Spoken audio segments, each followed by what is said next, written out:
ಮುಖ್ಯ ಶಿಕ್ಷಕರೇ ಹಾಗೂ ನನ್ನ ಗುರುವೃಂದದವರೇ, ನನ್ನ ಪ್ರಿಯ ಗೆಳೆಯರೇ, ಎಲ್ಲರಿಗೂ ಶುಭೋದಯ.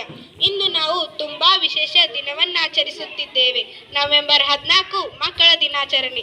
ಪ್ರತಿ ವರ್ಷ ಈ ದಿನದಂದು ಭಾರತದ ಮೊದಲ ಪ್ರಧಾನಮಂತ್ರಿ ಪಂಡಿತ್ ಜವಾಹರಲಾಲ್ ನೆಹರು ಅವರ ಜನ್ಮದಿನದ ಪ್ರಯುಕ್ತವಾಗಿ ಆಚರಿಸುತ್ತೇವೆ. ಪಂಡಿತ್ ನೆಹರು ಅವರು ಮಕ್ಕಳನ್ನು ಬಹಳ ಪ್ರೀತಿಸುತ್ತಿದ್ದರು. ಅವರ ಹೃದಯದಲ್ಲಿ ಮಕ್ಕಳಿಗೆ ವಿಶೇಷ ಸ್ಥಾನವಿತ್ತು. ಅವರು ಎಂದಿಗೂ ಮಕ್ಕಳನ್ನು ದೇಶದ ಭವಿಷ್ಯ ಅವರ ಕೈಯಲ್ಲಿ, ನಾಳೆ ಭಾರತವಿದೆ ಎಂದು ಹೇಳುತ್ತಿದ್ದರು.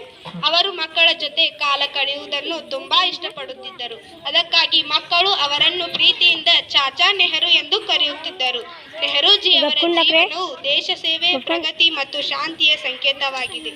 ಅವರು ಭಾರತದ ಸ್ವಾತಂತ್ರ್ಯ ಹೋರಾಟದಲ್ಲಿ ಮುಂಚೂಣಿಯಲ್ಲಿದ್ದರು ಮತ್ತು ಸ್ವತಂತ್ರ ಭಾರತದ ನಿರ್ಮಾಣದಲ್ಲಿ ಮಹತ್ತರ ಪಾತ್ರ ವಹಿಸಿದರು.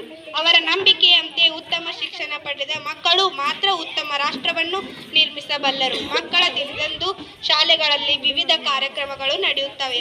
ಹಾಡು, ನೃತ್ಯ, ಚಿತ್ರಕಲೆ, ಭಾಷಣ ಹಾಗೂ ಆಟೋಪಾಠಗಳು. ಈ ದಿನ ನಮ್ಮಂತಹ ಮಕ್ಕಳ ದಿನವಾಗಿದೆ. ನಮ್ಮ ಪ್ರತಿಭೆಯನ್ನು ತೋರಿಸಲು ಹಾಗೂ ಹೊಸದಾಗಿ ಕಾಲ ಕಳೆಯಲು ಇಂದು ಒಳ್ಳೆಯ ಅವಕಾಶ. ನೆಹರೂಜಿಯವರು ಹೇಳಿದ ಒಂದು ಮಹತ್ವದ ಮಾತು ಎಂದರೆ, ಮಕ್ಕಳನ್ನು ಹೇಗೆ ಬೆಳೆಸುತ್ತೀರಿ ಎಂಬುದೇ ದೇಶದ ಭವಿಷ್ಯವನ್ನು ನಿರ್ಧರಿಸುತ್ತದೆ. ಆದ್ದರಿಂದ ನಾವು ಎಲ್ಲರೂ ಶ್ರಮವಹಿಸಿ ವಿದ್ಯಾಭ್ಯಾಸದಲ್ಲಿ ಮುಂದುವರೆದು ಶಿಸ್ತಿನಿಂದ ನಡೆದು